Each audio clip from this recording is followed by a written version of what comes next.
Alors, bienvenue dans cette nouvelle vidéo où je vous propose de découvrir Docker. Alors, pas de découvrir Docker, mais en tout cas de l'installer et donc de comprendre un peu à quoi ça sert.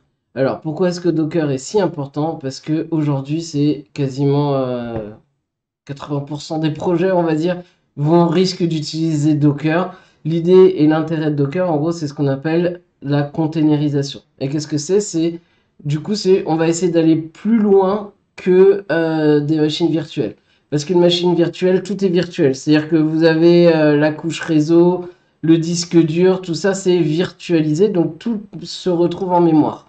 L'idée avec les containers, c'est qu'en fait, on va faire en sorte que il n'y ait pas tout en mémoire. Par exemple, vu que vous sur votre machine, vous avez un disque dur, autant utiliser ce disque dur normal. Ça sert à rien d'aller émuler un disque dur ou de virtualiser un disque dur alors que vous avez le disque dur qui est sur votre ordinateur. Donc voilà. Donc si ce genre de vidéo vous intéresse, je vous conseille de liker, de suivre. On va faire quelques vidéos là-dessus. J'avais déjà fait une première vidéo il y a quelques années, 2 ou 3 ans. Du coup, je me suis dit, là, je vais en refaire une. Sachant que derrière, on va aller plus loin sur justement, on va installer pas mal d'outils et de faire des tests d'outils grâce justement à Docker. Donc c'est vraiment la base. Et en plus de Docker, on va aller installer aussi du coup WSL. Je reviendrai dessus dans un deuxième temps, mais en tout cas dans la première partie, on va installer Docker. Donc pour installer Docker, on va se rendre sur docker.com et je vais changer d'écran. Voilà, vous vous retrouvez donc sur le site qui est comme ça. Donc ici, si vous descendez, vous avez Download Docker Desktop. Alors voilà, vous avez pour Mac évidemment, pour Windows, mais aussi pour Linux. Et le second intérêt de Docker, c'est qu'en fait, les machines que vous allez avoir sur votre ordinateur, en fait, vous allez voir qu'on va créer en fait on va créer un fichier qui va nous permettre du coup d'orchestrer ou en tout cas de gérer plusieurs machines. Par exemple, vous dites, tiens, je vais faire un projet WordPress. Pour un projet WordPress, vous allez avoir besoin donc d'un serveur Apache, vous allez avoir besoin du serveur MySQL et d'un serveur, par exemple, PHP. Alors, on peut se dire que Apache et PHP vont fonctionner ensemble, mais on pourrait aussi séparer. Mettre par exemple du PHP FPM et de l'Apache de l'autre côté. Et peut-être que vous allez avoir besoin d'un PHP MyAdmin. Voilà. Eh bien, l'idée, c'est que on va créer donc un fichier qui va dire, voilà, démarre pour tel projet, démarre ces 4 machines-là. Et donc, en fait, chaque outil dont vous allez avoir besoin va être dans son propre container. L'idée aussi, c'est que grâce à ça, on va pouvoir créer des boucles, enfin des réseaux virtuels pour que, par exemple, la base de données, si vous lui donnez le nom de BDD, eh bien, par exemple, au lieu de mettre localhost, puisque du coup, il ne faut pas oublier que c'est des machines, les containers, c'est comme une machine virtuelle, même s'ils ont le même disque dur, ça reste, elle se voit comme un ordinateur. Par exemple, là, moi, j'ai du Windows, et vous verrez que la plupart des containers vont être sous Linux.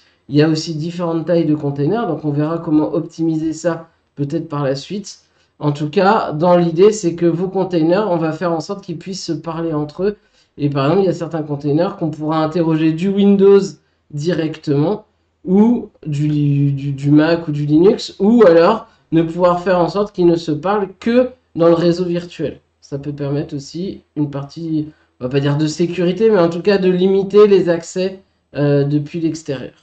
Donc voilà. Donc l'idée, c'est que pour installer Docker, on va installer donc le Docker Desktop et en fait dans l'installation du Docker Desktop va venir du coup Docker. Donc si on descend, donc ça permet effectivement par exemple d'accélérer. Et puis par exemple pour ceux qui s'intéressent à l'automatisation et à N8N, par exemple une des choses qui est possible c'est d'installer par exemple votre N8N ou par exemple votre PHP ou n'importe quel logiciel en fait peut s'installer en une ligne de commande, vous allez voir, et ça démarre le logiciel. On essaiera de voir un peu comment faire. Donc voilà. On va commencer à installer et puis j'irai un peu plus dans les détails juste après. Hop. Donc, il y a plein de choses à dire. Je vais essayer de faire une vidéo assez courte, c'est pour ça que je parle un peu vite, pour pas non plus qu'elle dure 25 minutes.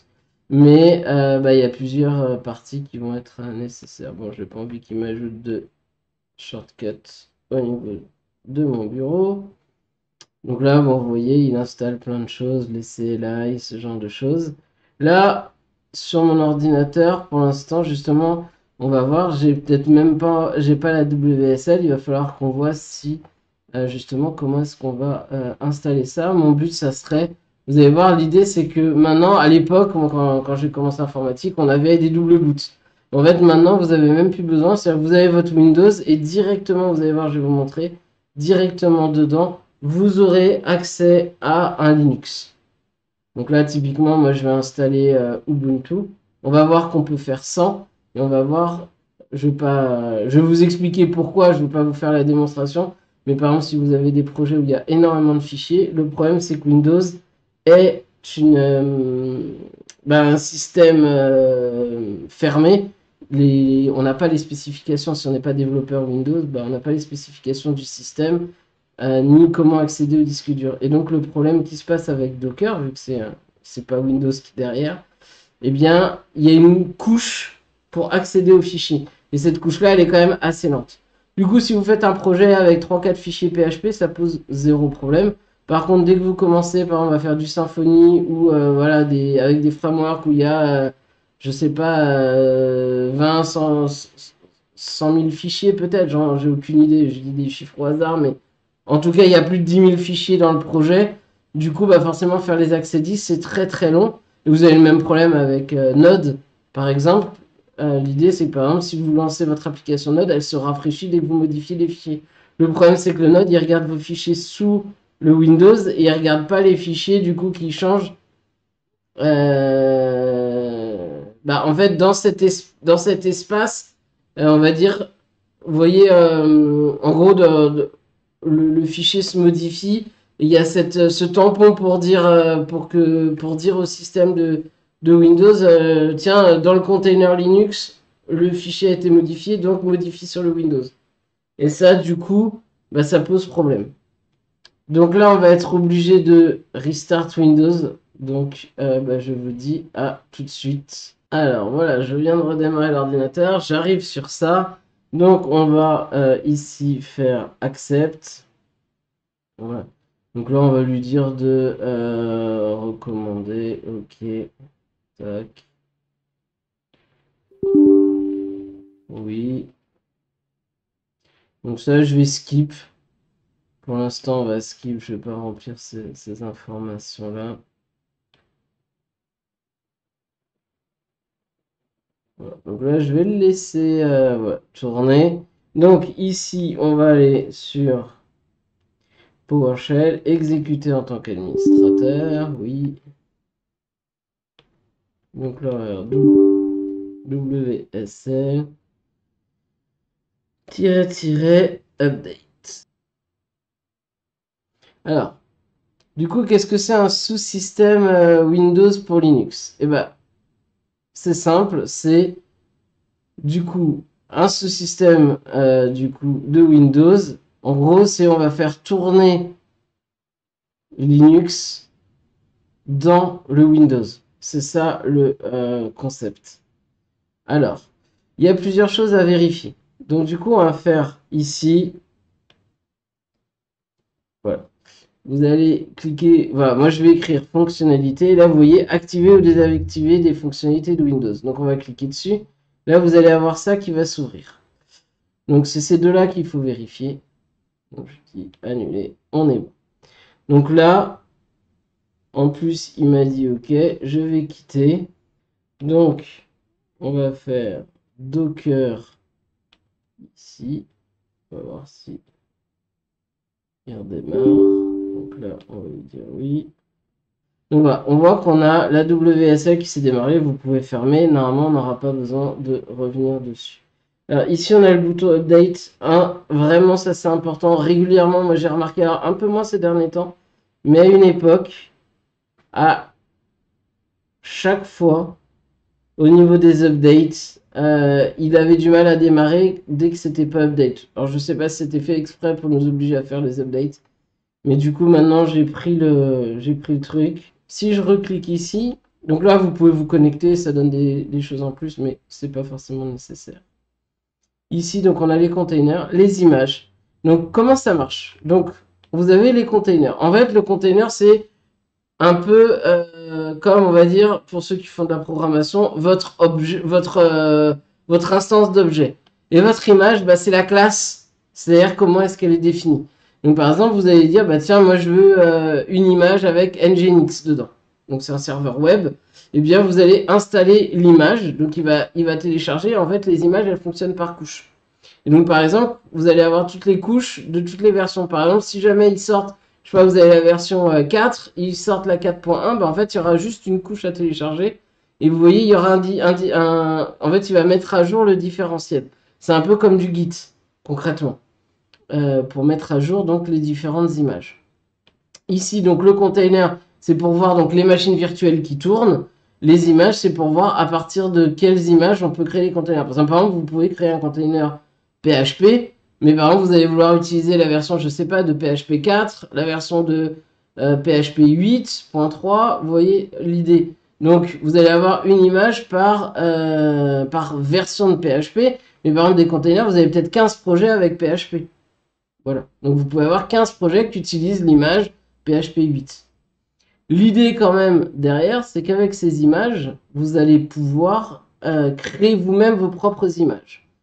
Vous pouvez, si vous n'avez pas forcément d'image, on va se rendre sur le site, euh, je vais taper GitHub, Docker Hub, donc qui est le hub.docker.com, qui est en fait la bibliothèque de tous les builds qui existent, donc de toutes les images qui existent. Donc là, vous voyez, vous avez des images officielles. Donc vous pouvez par exemple télécharger l'image de Python. Vous avez envie de faire du Python, vous téléchargez l'image de Python. Vous pouvez, vous voyez, vous en avez plein. Franchement, il y en a, voilà, vous avez le Nginx, Alpine. Vous voulez une base de données, vous avez MySQL. Bah tiens, on va aller regarder la base de la partie MySQL. Donc vous voyez, vous avez les commandes. Docker pull MySQL, ça va vous permettre de récupérer l'image de MySQL. Attention, si vous faites Docker pull, évidemment, ça ne va pas créer de container. Ça va juste vous permettre de récupérer l'image. Ensuite, il faudra démarrer un container en utilisant cette image. Alors, on va descendre. Voilà. Mais on va descendre. Donc là, voilà, vous avez des tags. Donc, par exemple, là, si on prend donc MySQL, vous avez plusieurs versions. Vous avez la 9.3, la 9.3.0, la 9, la 8, la 4.2. Vous pouvez même retrouver toutes les versions en fait qui existent. Et vous voyez, vous avez la version Debian, la version Oracle. Donc, elles ont des différences. Elles sont pas faites par les mêmes personnes. Ce qui est important quand même ici, c'est le petit Docker Official Image qui vous permet d'être sûr que c'est pas n'importe qui l'a fait, parce que rien n'empêche de créer une image et de mettre des choses malveillantes dedans. Donc, il vaut mieux toujours utiliser les images officielles. Donc, voilà, MySQL. Voilà. Ce que je vous disais, c'est une fois que vous avez l'image, vous allez pouvoir run, donc démarrer un container. Si vous regardez ici, vous avez Docker Run. Le nom, donc ça c'est le nom qu'on va donner. Ici, -e, c'est pour les variables d'environnement, donc c'est pour mettre un mot de passe. Et ensuite, vous avez D qui est l'image. Donc là, on va utiliser MySQL et là, on va chercher le tag qu'on veut. Si vous mettez rien, il ira chercher la dernière version. Vous pouvez aussi mettre -rm qui en fait, une fois que vous aurez passé la commande, va s'éteindre. Voilà. Donc ça, c'est la première solution, c'est en ligne de commande. Moi, ce que je fais la plupart du temps, c'est que je vais créer des services via un Docker Compose YML. Donc là, dans le service, vous voyez qu'on va mettre un nom au service, une image. Donc là, on va être MySQL, les tags. On ne l'ont pas mis, mais c'est pas grave. Restart, donc ça, c'est si jamais ça s'arrête, on met always, donc on met souvent always quand on est en production. Et sur son ordinateur, on évite, sinon dès qu'on redémarre, ça démarre. Et ensuite, on va avoir l'environnement avec MySQL root password. Donc, c'est les variables d'environnement. Je vais vous montrer en dessous. D'ailleurs, je peux vous le montrer tout de suite. Voilà. Vous avez MySQL database, comme ça crée une database et ça donne donc grand all à l'utilisateur. Vous avez MySQL user, MySQL password, hello empty password. Donc ça, évidemment, on évite en production. Vous pouvez aussi lui dire de mettre voilà, un root random password, comme ça vous n'avez jamais le mot de passe root. et juste vous faites un user qui a accès à la database. Bon, pourquoi pas. Après là, c'est à vous de voir ce que vous voulez faire.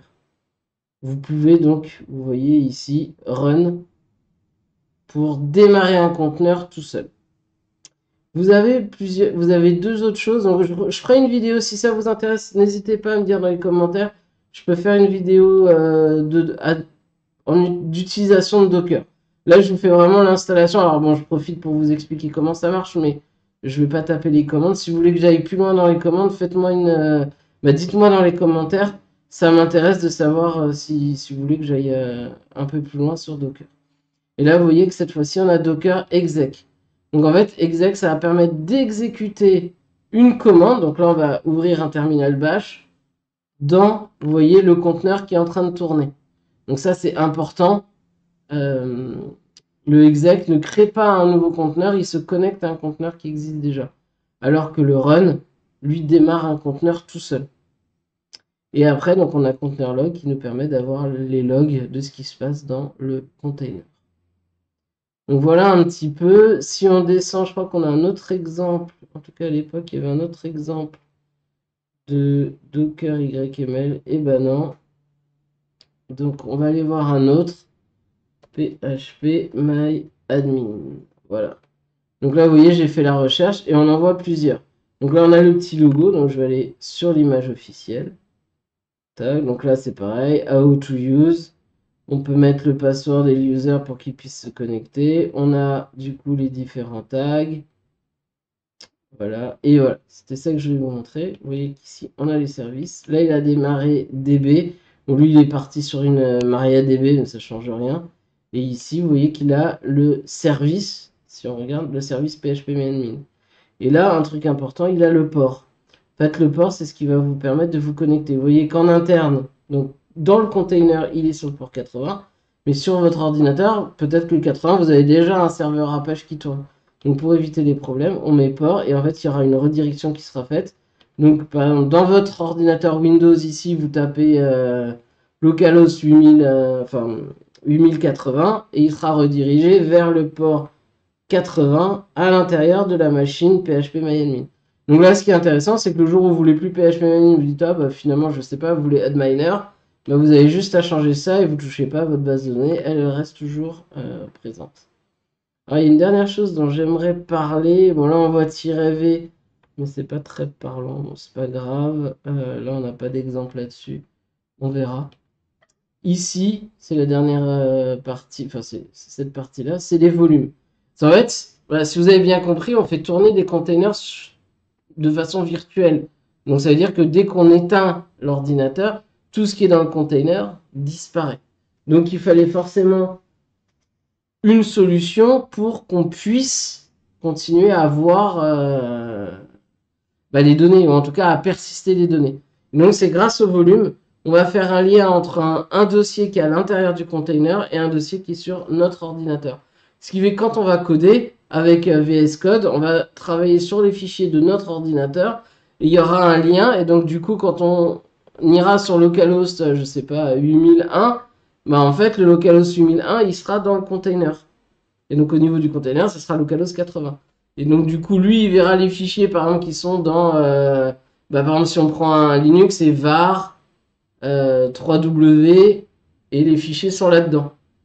Nous, sur notre ordinateur, peut-être que nos fichiers, ils seront dans /home/ le nom du user. Et du coup, vous voyez, on fera le lien comme ça. Donc voilà.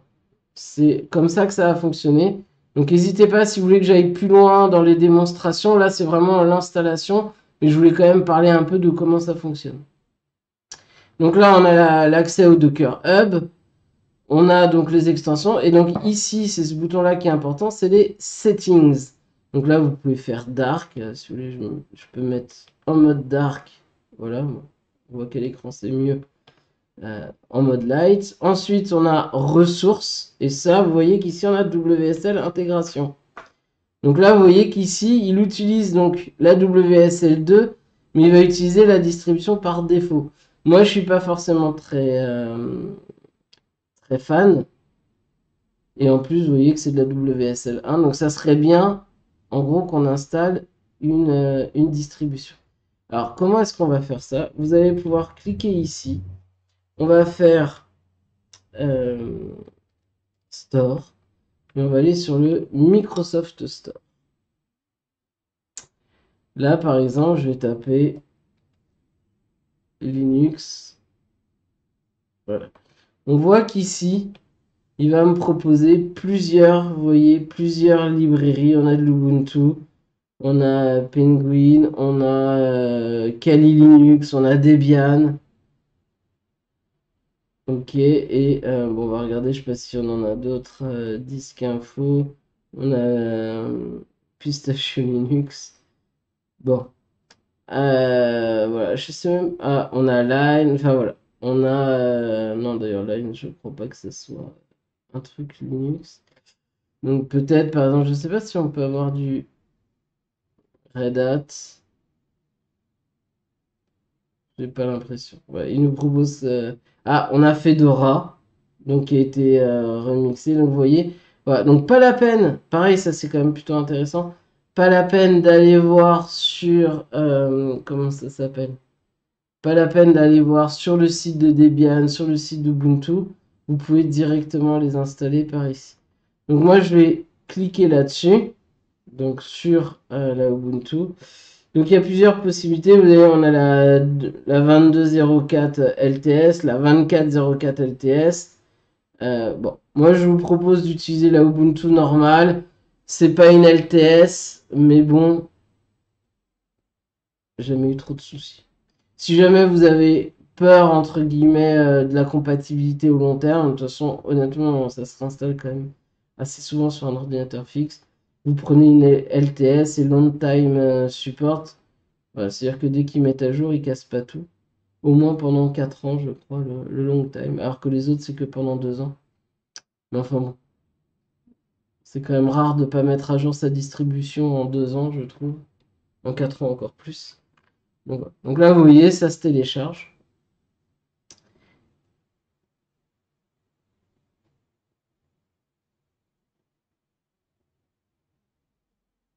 Hop, donc évidemment, il va vous demander de créer un compte utilisateur au moment où il aura fini. Vous allez voir.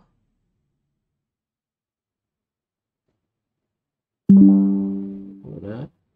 Cliquez ici pour entrer. Donc là, il va continuer l'installation. Donc évidemment, ça reste du Linux. Donc là, on a l'accès, on va dire, au terminal. Mais vous allez voir que, bah, en fait, il n'y a quasiment pas besoin. Et il y a surtout une passerelle très forte avec, par exemple, Docker. Donc là, je vais créer un user sur la machine.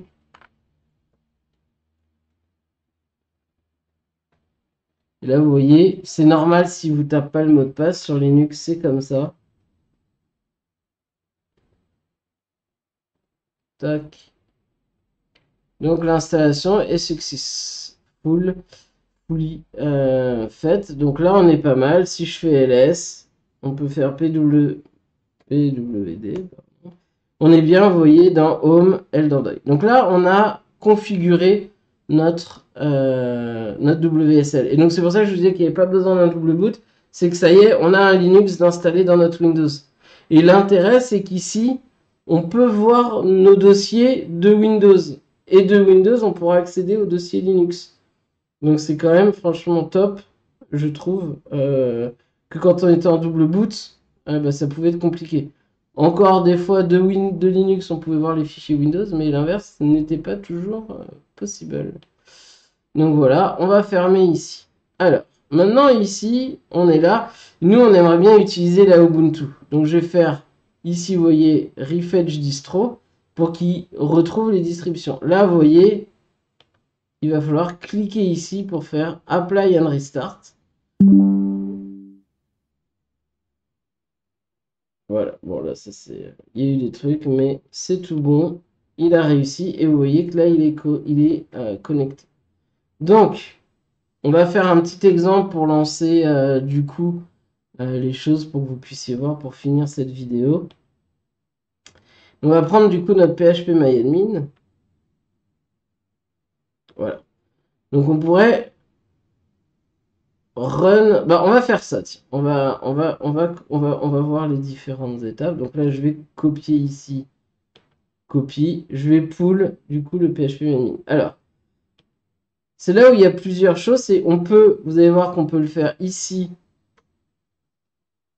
Alors, vous voyez, ici, j'ai fait Docker. Si jamais il vous dit permission deny, c'est quand j'ai installé tout à l'heure, j'aurais dû dire pour tous les utilisateurs, vous allez être obligé de taper sudo devant votre commande. Et là, bah, il faudra taper le mot de passe que vous avez tapé tout à l'heure.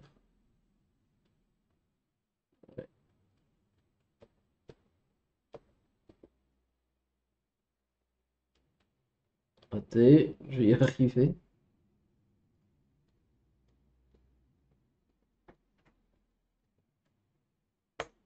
Voilà.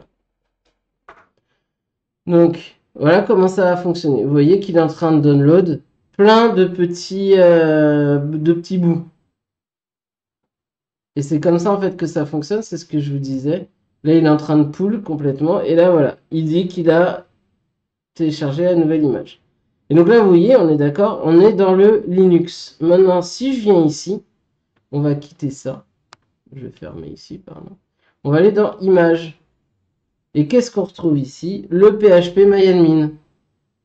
Je vais cliquer. Bon, on verra plus tard.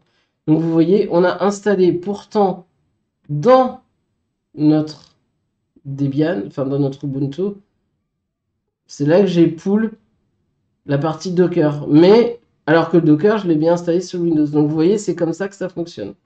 Alors, on va faire un mkdir YouTube. Ça, c'est pour ranger les trucs que je fais avec vous en ligne. Et là, je vais faire mkdir test Docker. Et on va rentrer. Alors, oui, il faut que je vous explique. Donc, ls, c'est pour liste les répertoires. Donc là, si je fais ls, il n'y a rien dedans. mkdir, ça me permet de créer une directory, donc un dossier. Ensuite, cd, c'est change directory pour rentrer dans le dossier. Voilà. Donc là, on est bien. On est arrivé ici. Donc, maintenant, on va faire code point. Et là, vous voyez, la WSL demande si, si elle peut aller vers l'extérieur. Donc là, je lui fais hello. Et là, vous voyez, alors, vous voyez peut-être pas celui de derrière, mais en tout cas, ici, vous voyez, il me demande si on peut trust. Et vous voyez qu'il me demande WSL, Ubuntu, home, elderdoit, test. Donc je lui dis, voilà, il peut croire tout ce qui est dans YouTube. C'est moi qui fais les fichiers, a priori. Je vais pas faire de bêtises. Vous pouvez fermer l'autre, ça c'était mon ancien, donc je vais faire don't save. Voilà. Donc là, je garde, et vous voyez ici, si je clique ici, on voit du coup, il nous propose soit de se connecter, soit voilà, de pouvoir se connecter en SSH, en WSL. Donc là, nous, on y est déjà. Donc là, ce que je vais faire plus docker compose.yml. Voilà. Donc là, il nous demande est-ce qu'on veut installer les extensions. Je vais lui dire installe. Voilà. Comme ça, il va installer du coup les extensions. Et vous allez voir à quoi ça sert. Donc là, on est bon, on a installé les extensions. Je reviens sur mes fichiers. Donc on a bien test Docker. Je reviens ici. Je l'ai bien appelé test Docker. Là, si je fais ls, vous voyez que Docker compose YML. Et j'ai pas réinstallé VS Code. Donc en fait, VS Code a été capable de se connecter directement dans ma WSL sans que j'ai rien de plus à faire. Donc c'est ça qui est génial, moi je trouve, de pouvoir cette communication qui est quand même vraiment facilitée entre le container et le Windows. Donc pour finir, on revient ici, hop, on descend, et voilà. On voit ici, je vais faire copie, on va pas s'embêter, on va faire CTRL-V, et on va regarder. Donc là, on a service MariaDB, donc moi je vais lui demander une MySQL latest. On n'est même pas obligé, on va juste mettre MySQL. Je vais pas mettre restart always, j'ai pas envie que ça redémarre tout le temps. Donc là, on a MySQL root not secure change me. On va regarder Ici, alors, je ne sais pas si on l'aura là-dessus. Je vais peut-être retourner donc sur le MySQL pour avoir le hello empty password si je me souviens bien, mais c'est pour être sûr de ne pas faire d'erreur. Donc on avait MySQL root, voilà, MySQL hello empty password. Tac, donc je vais changer ça par ça et là je vais mettre yes.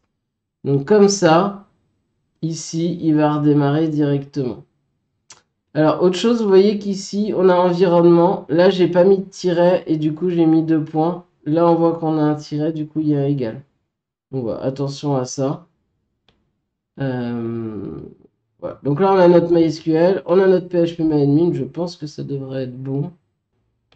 Ici on va faire Docker compose up. Et voilà. Donc ça c'est souvent le message qu'on a quand on oublie de démarrer le Docker Desktop. Ça, vous vous en doutez, c'est pas ma première fois. Donc on va l'épingler pour le récupérer. Et là pareil, je vais épingler ça. Voilà, donc là on a déjà l'image ici du PHPMyAdmin. Donc on va relancer ça. Docker up. Voilà. Et là vous voyez que il fait le pooling, mais il ne fait le pooling que de DB, puisque j'ai déjà récupéré l'image de MySQL. Donc là il va télécharger donc complètement. Donc vous voyez, il y a tous ces blocs là. Et en fait, chaque image est composée comme ça de différents blocs.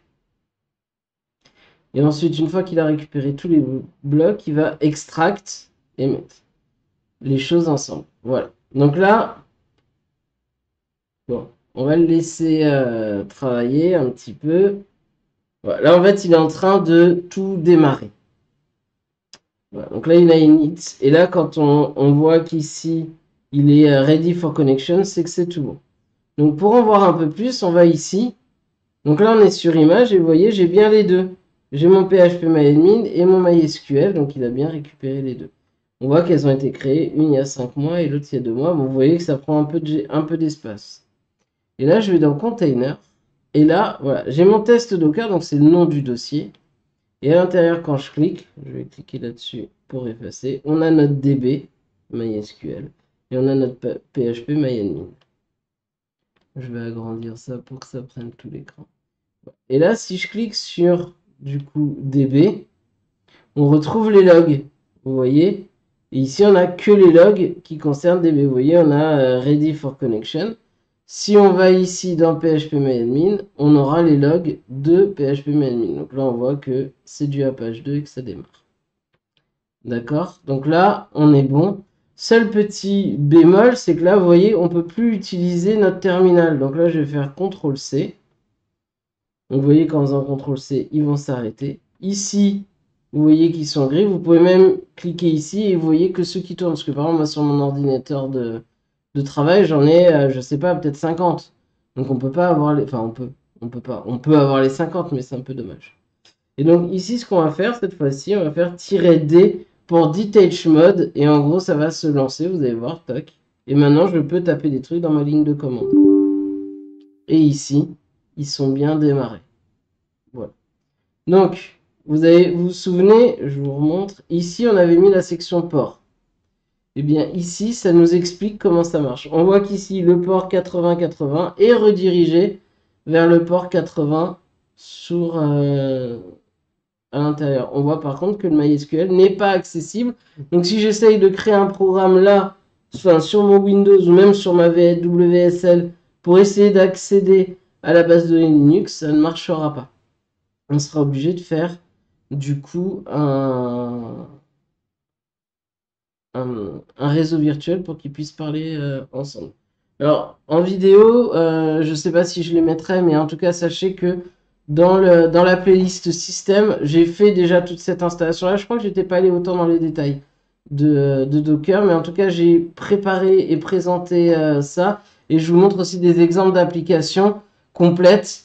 Comment est-ce qu'on peut installer par exemple un Docker, une image Docker pour faire du PHP et ainsi de suite. Donc n'hésitez pas si vous avez des images Docker que vous voulez voir, sachant que dans la prochaine vidéo, je ferai du coup un un exemple en gros, on va démarrer N8N. Donc, vu que je veux faire des vidéos sur N8N d'automatisation, l'idée c'est de vous montrer comment ça marche. Et pour ça, on aura besoin de containers. On pourrait l'installer en local sur l'ordinateur, mais je vois pas l'intérêt, sachant que derrière, bah, si j'ai envie que ça soit en production, bah, par exemple, vous voyez, si on va prendre un cas simple, admettons là, je veux installer N8N, qu'est-ce que je vais être obligé de faire? D'installer PHP-MyAdmin. Donc, il faut que j'aille sur le site, que je télécharge, que je me mette un serveur Apache qui tourne, tout ça. Ensuite, il faudrait que j'aille installer une base de données, par exemple PostgreSQL ou MySQL. Donc, il faut que j'aille sur le site, que je télécharge. Derrière, il faut que j'aille chercher N8N, que j'aille compiler les sources, installer tout ça. Vous voyez toutes ces étapes qui sont à faire. Là, vous avez vu PHP-admin. Qu'est-ce que j'ai fait? J'ai rajouté 4 lignes dans mon fichier de service et ça marche. Une dernière chose avant de vous laisser là-dessus. Si par exemple vous voulez stopper, donc là par exemple je vais faire down. Donc up, ça ouvre, down, ça éteint. C'est bien de couper avec un down parce que vous voyez ça coupe les networks et ainsi de suite. Et vous voyez ici les containers ont vraiment été supprimés. Alors, une petite précision. Ici, je vais rajouter une chose. Database test YouTube. Hop. Alors, juste pour être sûr, pour pas faire n'importe quoi, Docker Hub. Je vais aller ici. On va chercher du coup MySQL. Hop. On va aller chercher l'image officielle et on va descendre donc au niveau ici. Ah voilà, oui, j'ai eu raison, c'est MySQL Database. Hop. Donc là, voilà, j'enregistre. Donc normalement, comme ça, on devrait retrouver notre test, YouTube. Voilà. Donc là, vous voyez, j'ai fait down. Je peux modifier ici. Attention, si vous modifiez ici, mais que ici vous refaites démarrer, bah ça marchera pas puisque en fait, il ne va pas relire la configuration, mais garder la configuration en mémoire. Donc là, l'idée, si on regarde ici, on voit que nos services sont démarrés. Et si je clique sur localhost, voilà, on arrive ici et il me demande la connexion. Donc ce qu'on va essayer de voir, c'est comment est-ce qu'on peut, par exemple, s'auto-connecter avec les infos. Donc, on va aller sur Docker Hub phpMyAdmin. Ensuite, on va sur phpMyAdmin site officiel. Et on va descendre et on va voir du coup les variables d'environnement. Donc là, on voit qu'on a PHP host. Donc ça, c'est la première qu'on va mettre. Ici, host. Et là, on va mettre DB, puisque ici, le service s'appelle DB. Donc en fait, on peut interroger, vous voyez, les services entre eux. Ensuite, on va voir le port. Bon, lui, c'est pas forcément obligé vu que on est sur le port par défaut, mais vu que peut-être qu'en production ça sera pas le même, moi je préfère le désigner. Ensuite, on va avoir PMI user.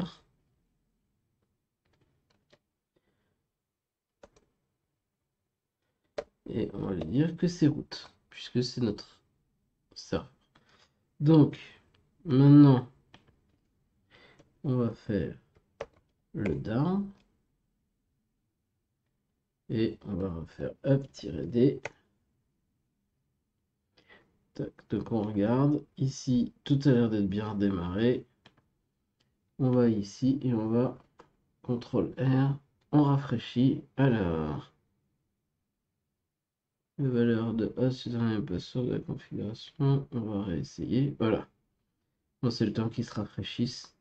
Donc voilà, on arrive, on a bien notre base de données, on est connecté donc en tant que root, on a accès à tout. Voilà donc pour cette vidéo et ensuite bah, n'hésitez pas à me dire dans les commentaires si vous voulez que je fasse un exemple par exemple en rajoutant je sais pas un serveur Python avec du FastAPI ou avec du PHP ou du Node qui se connecte du coup à cette base de données et peut-être pour faire un petit exemple on va dire d'un circuit complet. Voilà, et bien n'hésitez pas à liker, vous savez qu'on est sur Facebook, à partager, n'hésitez pas sur les commentaires, vraiment ça fait la différence pour l'algorithme. Et bah, je vous dis à une prochaine vidéo. Comme je vous disais un peu plus tôt, on installera N8N.